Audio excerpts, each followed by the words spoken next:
크리스토프 앙드레라는 분이 계십니다. 이름을 들으면 이 사람이 프랑스 사람이겠구나라는 생각이 드시죠?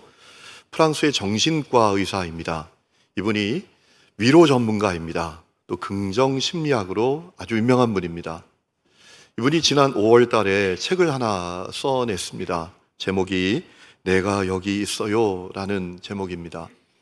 그는 위로 전문가답게 우리가 어떻게 사람들을 위로하고 또 위로를 받을 수 있는지 잘 설명해 놓았더라고요.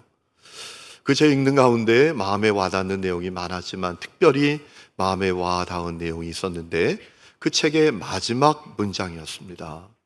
이렇게 되어 있었습니다. 그래, 끝난 것은 아무것도 없어. 하나의 행복만 있다면 다시 시작할 수 있지 라는 거였어요. 그래, 끝난 것은 아무것도 없어. 하나의 행복만 있다면 다시 시작할 수 있지. 여러분, 혹시 여러분에게 하나의 행복만 있다면, 아니, 하나의 행복만 꼽으라면 그 행복은 어떤 것입니까? 저에게 하나의 행복만 꼽을 수 있다면 그 행복은 이런 겁니다. 라고 어떤 것을 말씀하실 수 있겠습니까? 여러분, 모세는 어떻게 대답할까요? 만일 모세가 우리에게 찾아온다면, 우리가 모세를 만날 수 있다면 그에게 당신에게 있어서 하나의 행복만 꼽으라면 그것은 무엇입니까? 라고 묻는다면 모세는 뭐라고 대답할까요? 아마 이렇게 대답할 겁니다. 내가 구원받아 하나님의 백성이 된 겁니다. 라고 대답할 것 같아요. 여러분, 모세는 참 안타까운 인생이 되었습니다. 왜냐하면 가나안 땅을 바라다만 보지 들어가지 못하잖아요. 가나안 땅을 모압 평야에서 바라보기만 하지 못 들어갑니다. 제가 이스라엘에 갔을 때 요르단에 갔던 적이 있습니다. 모압 평야에서 이스라엘이 다 보이더라고요. 그때 모세의 심정을 생각해 봤거든요. 모세의 심정은 어땠을까? 여기까지 왔는데 저 가나안 땅을 바라보기만 하고 들어가지 못하는 심정은 어땠을까? 그런 생각을 했던 적이 있습니다. 그래서 모세가 어떻게 합니까? 가나안 땅에 들어가는 이스라엘 각 지파를 간절히 축복했습니다. 그 내용이 신명기 33장에 있는 내용이죠. 여러분, 신명기 33장에 있는 내용을 쭉 읽다 보면 좀 궁금한 것이 하나 있어요. 뭐냐 하면, 아니 모세가 이스라엘 백성들 각 지파를 다 축복하는데 왜 거기에 시므온 지파는 빠졌을까? 시므온 지파가 빠져 있어요. 축복의 대상에서 제외되어 있습니다. 왜 시므온 지파에게는 축복하지 않았을까? 제가 이런저런 자료를 찾아보니까 그게 두 가지 주장이 있더라고요. 첫 번째는 여호수아 19장을 보면 여러분, 시므온 지파가 받을 몫은 유다 지파가 받을 목에 포함되어 있었습니다. 그래서 이 시므온 지파를 축복하지 않은 거다라는 주장이 있더라고요. 그런데 그것보단 두 번째 주장이 더 설득력이 있다고 느껴졌어요. 여러분, 이스라엘 백성들이 시딤에 도착했을 때 어떤 일이 벌어졌죠? 모압 여인들과 음행죄를 짓습니다. 그리고 그 여인들을 따라서 바알을 숭배했어요. 중요한 것은 그 중심에 시므온 지파가 있었습니다. 시므온 지파의 지도자였던 시므리라는 인물이 그 일의 중심에 있었어요. 여러분, 얼마나 끔찍한 일입니까? 모압 여인들과 음행을 하고 바알을 숭배한 그 대가로 이스라엘 성들 2만 4천 명이 죽임을 연병으로 당했습니다. 여러분, 그 일의 중심에 이 시므온 지파가 있었어요. 그래서 아마도 모세는 그 끔찍한 일을 생각하고 이 시므온 지파를 축복하는 이 일을 제외시켰던 것 같아요. 여러분, 시므온 지파는 축복의 약속은 있었지만 축복은 받지 못했습니다. 중요한 사실은 오늘도 얼마든지 그런 일이 일어날 수 있습니다. 그래서 우리가 날마다 영적으로 깨어 있어야 된다는 거죠. 날마다 순전한 믿음의 길을 걸어가야 된다는 겁니다. 오늘 이 은혜가 여러분 가운데 있기를 주의 이름으로 축원합니다. 자, 모세가 각 지파를 다양한 내용으로 축복한 다음에 축복의 총 정리를 합니다. 그것이 오늘 우리가 읽은 내용입니다. 자, 축복 총 정리를 하는데 그 축복 총 정리의 핵심은 무엇입니까? 이스라엘 백성들이 가장 행복한 존재가 되었다라는 겁니다. 이스라엘 성들이 가장 행복한 사람들이 되었다라는 겁니다. 여러분 신명기 33장 29절에 보면 이렇게 말합니다. 이스라엘이여 너는 행복한 사람이로다. 여호와의 구원을 너같이 얻은 백성이 누구냐라고 했어요. 여러분 이 말씀은 이런 거라고 생각해 볼 수 있잖아요. 이스라엘 성들에게 당신들에게 하나의 행복만 꼽을 수 있다면 그 행복은 무엇입니까? 라고 묻는다면 우리가 구원받은 하나님의 백성이 된 겁니다. 라고 고백하게 되었다라는 거죠. 자, 그렇다면 이스라엘 백성들이 받은 그 행복은 도대체 어떤 걸까요? 그들이 누리게 된 행복은 구체적으로 어떤 것일까요? 오늘 말씀을 통해서 몇 가지 생각해 볼 수 있는데 첫 번째는 그들이 죄인 되었음에도 불구하고 하나님께서 그들을 외면하지 않으셨다라는 겁니다. 여러분 오늘 26절 말씀을 보면 모세가 이스라엘 성들을 특별한 명칭으로 부릅니다. 뭐라고 부르죠? 여수르나라고 불러요. 여수룬 번역하면 의로운 자란 뜻이에요. 의로운 자야 라고 불렀어요. 여러분 이스라엘 성들이 이 명칭, 이 호칭을 들으면서 얼마나 마음이 민망했을까요? 왜냐하면 그들은 절대로 의롭지 않아요. 그들은 은혜를 원수로 갚은 사람들이에요. 그들이 애굽에서 노예로 살아갑니다. 비참하게 살아갑니다. 그런데 하나님께서 그들을 긍휼히 여기십니다. 그들의 고역을 보셨습니다. 그들을 긍휼히 여기셔서 그들을 해방시켜 주셨습니다. 구원해 주셨습니다. 그런데 여러분 이스라엘 백성들은 그 구원에 합당하게 반응하지 못했잖아요. 번번이 거역입니다. 번번이 불평입니다. 번번이 원망입니다. 금송아지를 섬깁니다. 그러니 은혜를 원수로 갚은 사람들이었어요. 그들은 절대로 의롭지 못한 사람들이었어요. 그런데 하나님께서 그들을 여수르나 의로운 자야 라고 여기신다라는 거예요. 여러분 사실 사람으로 치면 이스라엘 백성들은 다시 보고 싶지 않은 사람들인지 몰라요. 그렇죠? 우리도 살다 보면 참 하나님께는 죄스럽지만 그런 사람들을 만날 때가 있잖아요. 야, 이 사람 다시 보고 싶지 않다. 이 사람 다시 만나고 싶지 않아. 이런 사람들이 있잖아요. 사실 이스라엘 백성들은 그런 사람들이었어요. 그런데 하나님은 그들을 향해서 여수르나 의로운 자야 라고 여기셨다라는 겁니다. 여러분 이 말씀의 의미는 무엇입니까? 이스라엘 성들이 할 수 없는 죄인이 되었음에도 주님은 그들을 외면하지 않으셨다라는 거예요. 여러분 오늘 말씀을 보면 외면하시지 않는 정도가 아니라 하늘에서 강림하사 그들을 도우신다라고 하실 정도였습니다. 26절을 세번역 성경 이렇게 해놨습니다. 하나님이 너희를 도우시려고 하늘에서 구름을 타시고 위엄 있게 오신다라고 했습니다. 그러니 이 이스라엘 백성들이 얼마나 큰 행복을 얻은 사람들입니까? 여러분 중요한 것은 그들만 그 행복을 얻은 것이 아니라 우리도 얻었어요. 여러분 어떠세요? 여러분이 얻은 그 행복을 바라보는 눈이 여러분에게 열리셨나요?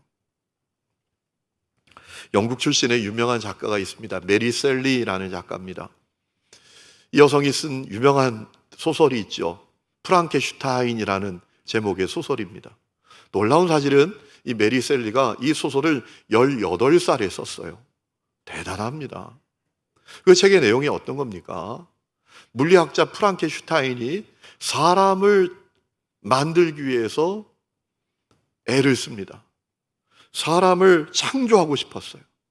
그래서 열심히 수고하고 노력하고 애쓴 결과 사람을 창조해냈습니다. 그런데 창조해내고 깜짝 놀랐어요. 왜냐하면 자기가 창조한 사람이 괴물인 겁니다. 충격을 받아요. 그래서 그 괴물을 떠나기로 합니다.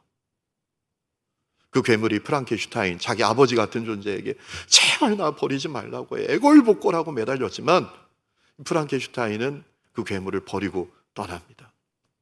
그때 이 괴물이 프랑켄슈타인에게 복수하려고 마음먹습니다. 그래서 어느 집 축사에 숨어 들어가서 사람의 언어를 다 익히고 사람의 행동도 다 익힙니다. 그리고 프랑켄슈타인이 살고 있는 마을에 가서 복수합니다. 그의 아내를 죽입니다. 그의 동생도 죽입니다.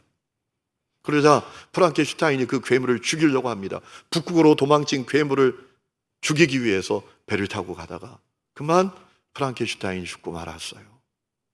그때 괴물이 프랑켄슈타인이 죽은 것을 확인한 다음에 사라지고 맙니다.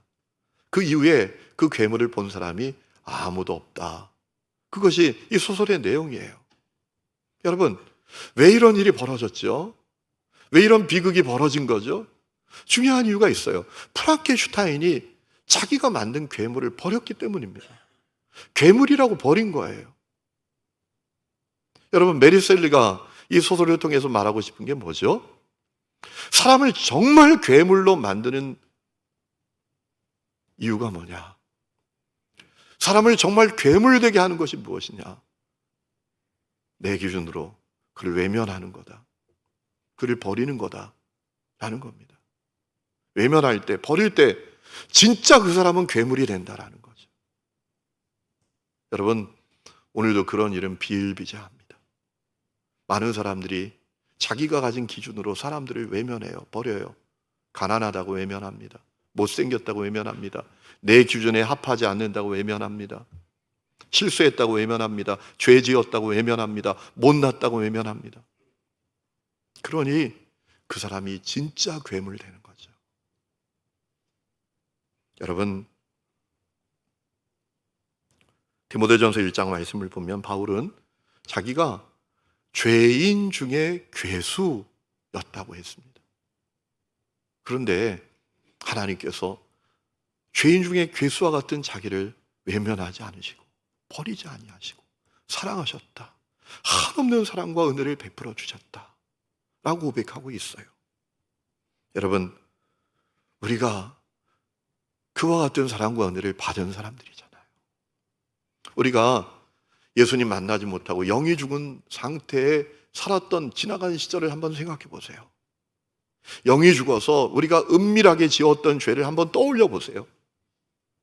우리가 중생하고 거듭나지 못해서 우리 마음에 품고 살았던 생각들을 생각해 보세요. 미워하는 마음, 거짓된 마음, 시기하는 마음, 불평하는 마음, 음란한 마음, 각종 정욕으로 가득한 마음을 한번 생각해 보시라고요. 우리가 쏟아낸 말을 한번 생각해 보시라고요. 제가 말씀드린 적이 있잖아요. 제가 인천에서 교육전사 일할 때 고등학교 다니는 아이가 교회 안 와요. 삼산동으로 버스를 몇 번 갈아타면서 그 아이 집에 찾아갔어요. 아파트 5층에 올라갔어요. 배를 누르려고 하는데 안에서 소리가 들려와요. 나가 죽어 이 새끼야. 죽어! 죽어! 그 권사님, 어머니 권사님이 자기 자식에게 악다구니를 하면서 얘기를 하더라고요. 제가 배를 못 누르고 왔어요. 여러분, 우리가 중생하고 거듭나기 전에 우리가 쏟아낸 말을 한번 생각해 보시라. 여러분, 다시는 만나고 싶지 않은 사람 아니었습니까? 상종도 하고 싶지 않은 사람 아니었습니까? 그런데 주님이 우리를 외면하지 않으셨다고, 버리지 않으셨다고요. 사랑하셨다고요. 로마서 5장 8절에 우리가 아직 죄인 되었을 때 그리스도께서 우리를 위하여 죽으심으로 하나님께서 우리에게 대한 자기의 사랑을 확증하셨느니라. 독생자까지 내어주시는 사랑으로 우리를 얼마나 사랑하시는지 확실히 보여주셨다라는 거예요. 여기서 사랑이라는 단어를 찾아보니까 아가페예요. 한없는 사랑, 끝없는 사랑, 무조건적인 사랑. 여러분, 그 사랑으로 우리를 구원해 주셨어요. 우리를 외면하지 아니하시고 우리를 구원해 주셨어요. 그래서 우리가 하나님을 아빠 아버지라 부를 수 있게 되었어요. 영생을 누리는 자녀가 되었어요. 여러분, 이것이 우리가 얻게 된 행복입니다. 여러분, 이 행복이 여러분에게도 행복이십니까? 그 행복을 바라보는 눈이 여러분에게 열리셨습니까? 두 번째, 이스라엘 성들이 받은 행복은 어떤 겁니까? 그들이 죄인 되었음에도 불구하고 주님이 그들의 피난처가 되어 주신 겁니다. 여러분, 27절 말씀을 보세요. 영원하신 하나님이 내 처소가 되시니 그의 영원하신 팔이 내 아래에 있도다 라고 했습니다. 27절에 나오는 이 처소라는 단어는 히브리어로 메오나라는 단어인데 직역하면 은신처, 비신처라는 뜻으로 번역할 수 있습니다. 여러분, 하나님이 이스라엘 백성들의 피난처가 되신답니다. 이 피난처는 놀라운 피난처입니다. 왜냐하면 하나님은 영원한 분이시잖아요. 그러니까 이 피난처는 영원한 피난처입니다. 그리고 하나님은 전능한 분이시잖아요. 그 전능하신 하나님이 두 팔로 떠받드시고 피난처가 되셔 주신다라고 했으니까 이 피난처는 난공불락의 피난처, 누구도 범접할 수 없는 피난처. 그 피난처 안에 있을 때 주님이 주시는 그 완전한 쉼과 완전한 위로와 완전한 세임을 누릴 수 있는 그런 피난처 아니겠습니까? 여러분, 이스라엘 성들이 얻은 행복이 이거였어요. 하나님이 그들의 피난처가 되어주신다라는 겁니다. 여러분, 그런데 놀라운 사실은 그 행복을 우리도 누리게 되어 있어요. 우리도 누리게 되었어요. 여러분, 이 행복을 여러분 아십니까? 여러분, 우리 사회를 가리키는 신종 용어가 생겼더라고요. 저는 사실 섬뜩합니다. 그 용어가. 뭐라고 우리 사회를 부르기 시작했습니까? 집단 자살 사회라고 부르기 시작했어요. 집단 자살 사회. 누가 그렇게 섬뜩하게 우리 사회를 불렀습니까? 전 IMF 총재 크리스틴 라가르드라는 총재가 우리나라에 왔다가 대한민국은 집단 자살 사회다라고 말했어요. 왜 그렇게 말한 걸까요? 아이를 안 낳으니까. 세계에서 최저출산 국가 아닙니까? 작년에 0.8명이 태어났대요. 그래서 어떤 일이 벌어지는가 하면, 여러분 2750년이 되면 영국에 있는 옥스퍼드 대학에서 연구한 결과인데요, 지구상에서 가장 먼저 사라질 나라는 대한민국이랍니다. 2750년이 되면 이 땅에, 지구상에 대한민국 사람은 한 명도 남지 않는다. 적어도 출산율이 2명 정도는 돼야 인구를 보존할 수 있는데 0.8명이니까 대한민국은 2500년이 넘어서면 사라지는 나라가 된다. 2750년이 되면 지구상의 대한민국 사람은 한 명도 못 찾는 나라가 된다. 그러니까 대한민국은 집단 자살하기로 한 나라 아닌가? 그 IMF 총재가 얘기한 거예요.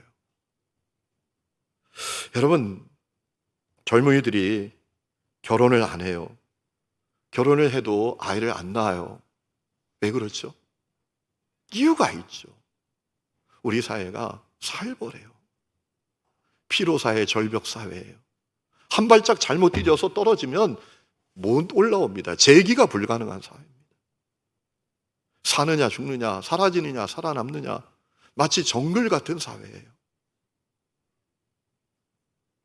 여러분, 그러니까 어떤 마음을 갖는 거죠? 젊은이들이 내 자식을 낳아도 그 자식이 정말 행복한 삶을 살 수 있다는 보장이 없는 거예요. 그리고 내 부모가 나에게 해준 것처럼 내가 내 자녀에게 해줄 수 있다는 자신이 없는 거예요. 그래서 안 낳는 거예요. 여러분, 우리 사회가 이런 사회가 되었어요. 그런데 중요한 것은 그럼에도 불구하고 성도는 그 전쟁터 같은 세상에서 살아갈 수 있는 줄로 믿습니다. 왜요? 하나님께서 우리의 피난처가 되어주시기 때문에. 하나님의 방법으로 우리를 품어주시기 때문입니다. 여러분, 이사야 46장 말씀을 보면 아주 놀라운 말씀이 나옵니다. 하나님이 우리를 보듬어 주신대요. 아예 안고 다니신대요. 여러분, 우리 한번 다 같이 읽어보실까요? 우리 다 같이 목소리 맞춰서 하나님께서 나를 향해서 말씀하시는 것이라고 기억하고 우리 다 같이 한번 읽어봅시다. 시작! 야곱의 집안아, 이스라엘 집안의 모든 남은 자들아, 내 말을 들어라. 너희가 태어날 때부터 내가 너희를 안고 다녔고, 너희가 모태에서 나올 때부터 내가 너희를 품고 다녔다.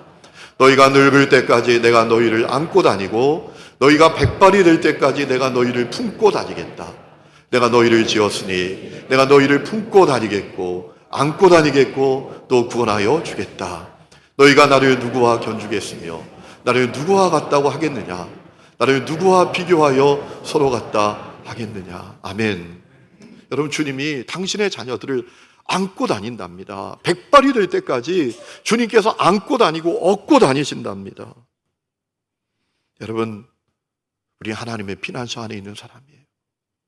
이 하나님의 피난처는 놀라운 피난처입니다.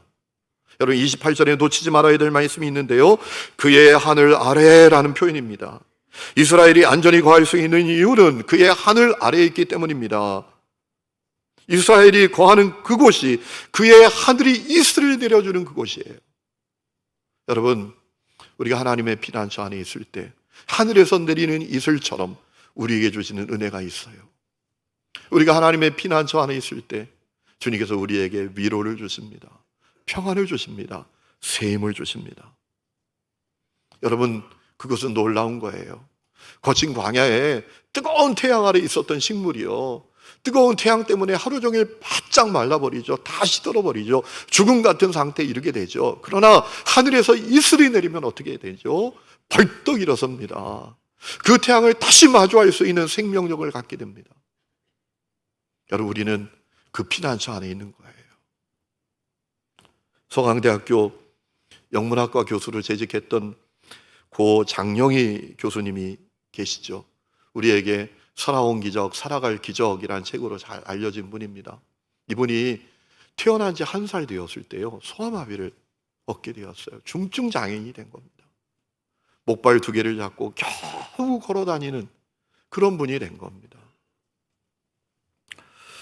그분이 그 쓴 책 살아온 기적, 살아갈 기적이라는 책에 보면 그런 얘기를 하더라고요. 나의 인생은 기적 그 자체였다. 자기에게는 새 아침도 기적이었고 저녁에 석양도 기적이었답니다. 그래서 잠자리에 들 때마다 하나님께 기도했답니다. 하나님, 내일 아침에도 저에게 기적을 주세요.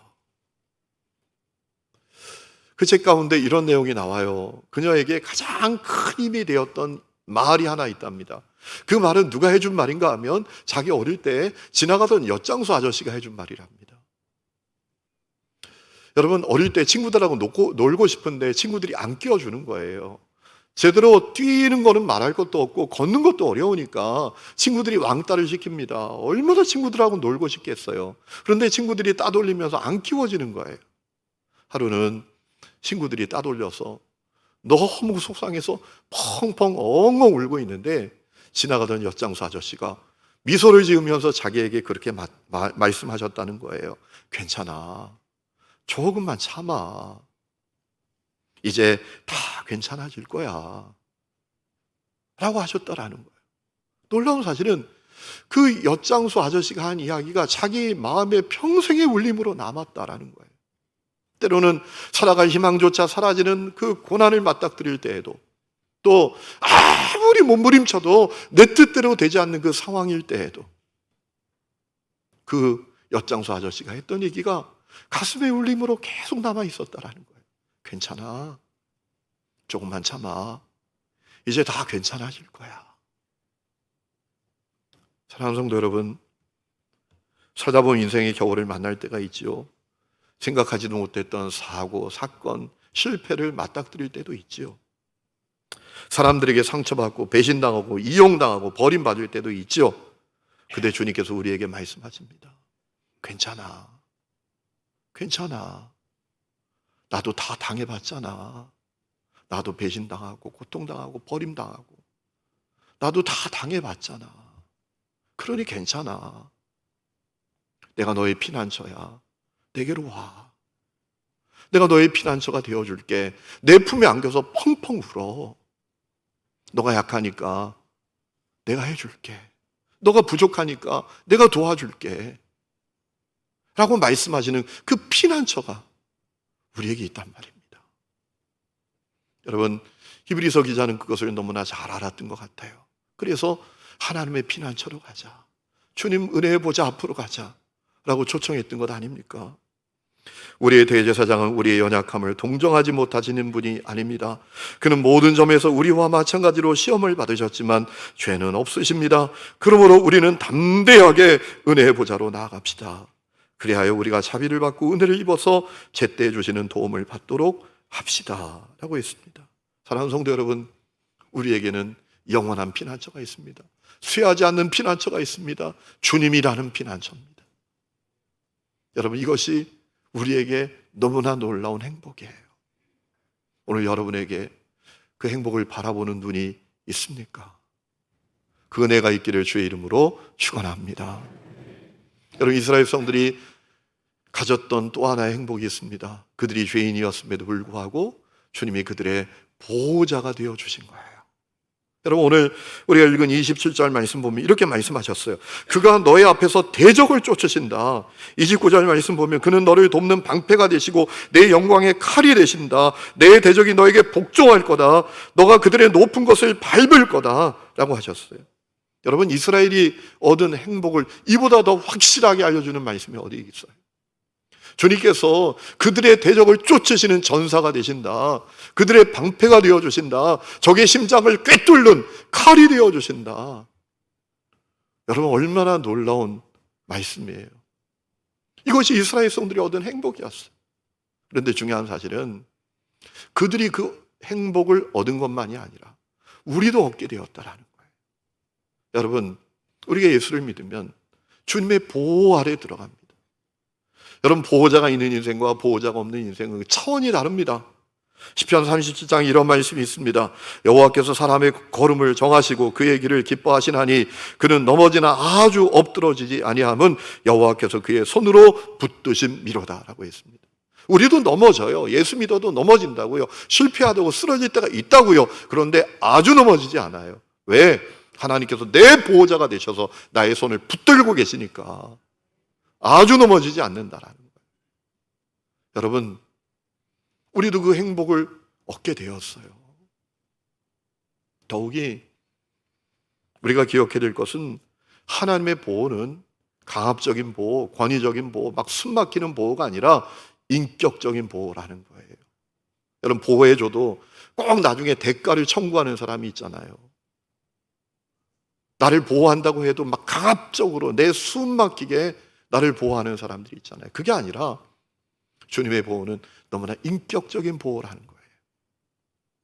여러분, 요한복음 15장 말씀을 보면 우리 예수님께서 제자들에게 어느 날 깜짝 놀랄 말씀을 하십니다.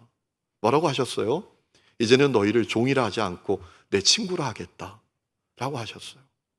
여러분, 이게 얼마나 놀라울 말씀이에요. 여러분의 표정을 보니까 뭐가 놀라워 그러지만 이렇게 한번 생각해 보세요. 제가 여러분 집에 신방을 가서 예배 잘 드리고 그리고 간식을 맛있게 먹고 여러분에게 이렇게 얘기했어요. 집사님, 오늘부터 나하고 친구터요. 오늘부터 나하고 친구예요. 나 다음에 만날 때는 목사님 그러지 말고 어이 친구 이렇게 해요. 그러면 여러분이 어떻게 반응하시겠어요? 잘 됐네. 아마 엄청 놀라실 거예요. 그죠?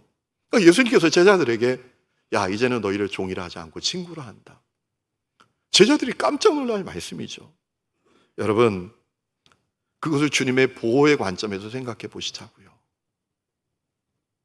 주님께서 우리를 친구처럼 보호하셔요. 인격적으로 보호하신단 말이에요. 강압적으로 막 숨막히게 보호하시는 게 아니에요. 상하 관계로 보호하시는 게 아닙니다.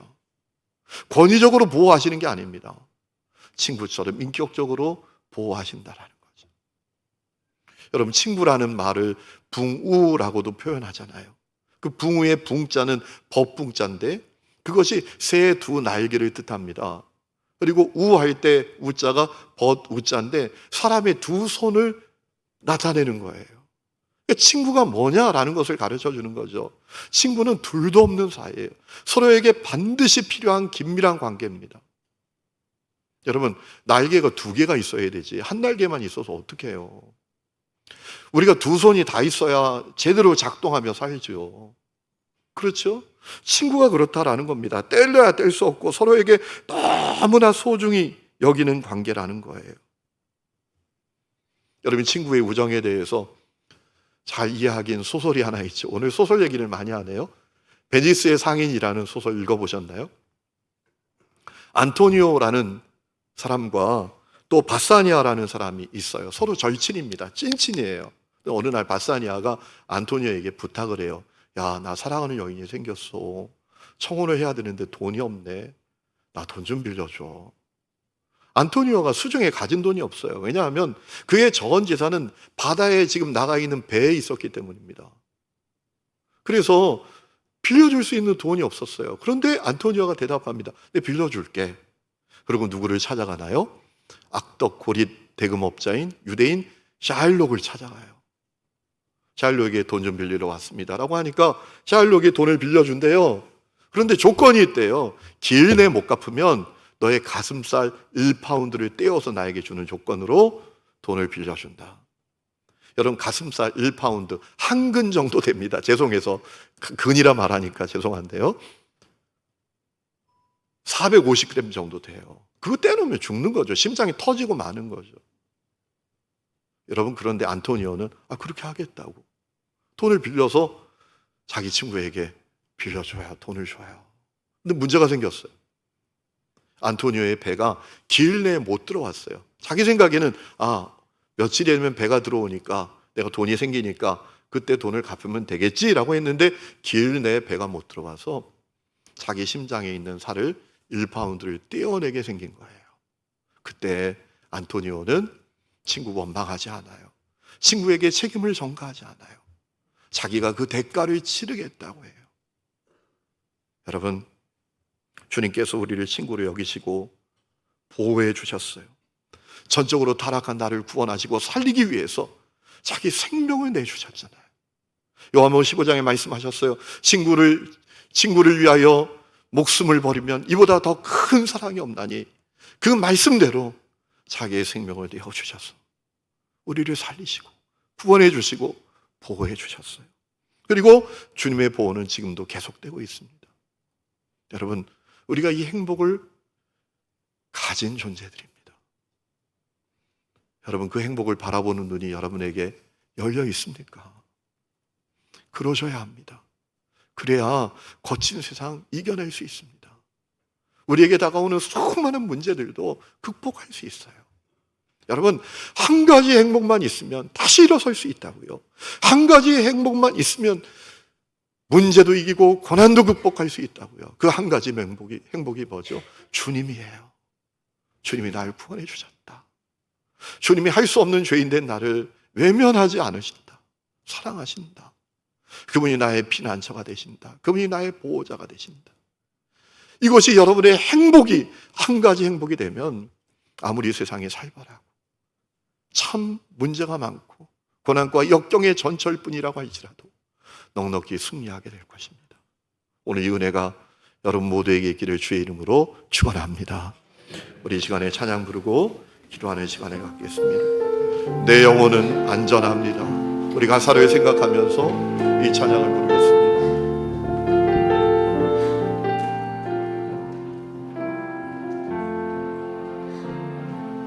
내 아버지 그 품 안에서 내 영혼은 안전합니다. 주 손길로 내 삶을 안으시니 그 평강이 나를 덮습니다. 나 비록 넘어지며 흔들리지만 주 내 안에 거하며 나를 붙드시니 내 생각을 주께로 돌리고 주시는 평강에 옷을 입습니다.